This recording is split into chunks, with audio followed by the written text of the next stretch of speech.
This video will show you how to remove and install your work tool on your next generation 906, 907, 908 compact wheel loader with the 16-button keypad equipped with the skid steer loader quick coupler.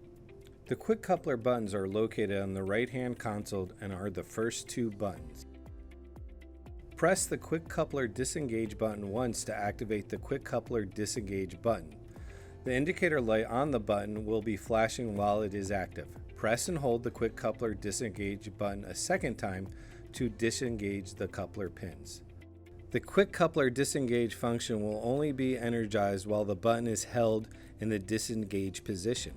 Function will stop when the button is released. When the quick coupler disengage has been commanded, the amber quick coupler indicator status icon on the display will be illuminated.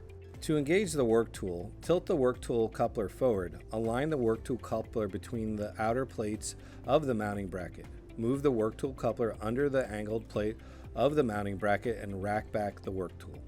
Press and hold the quick coupler engage button to engage the quick coupler pins. The coupler engage function will continue for 5 seconds. After 5 seconds, function will stop when the button is released.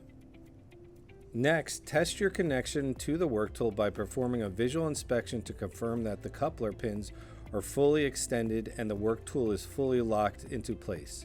In addition, apply further down pressure on the work tool onto the ground. Ensure that the coupler pins do not disengage from the work tool. If your tires do not leave the ground, then please repeat the process again. For more information, contact your local CAT dealer.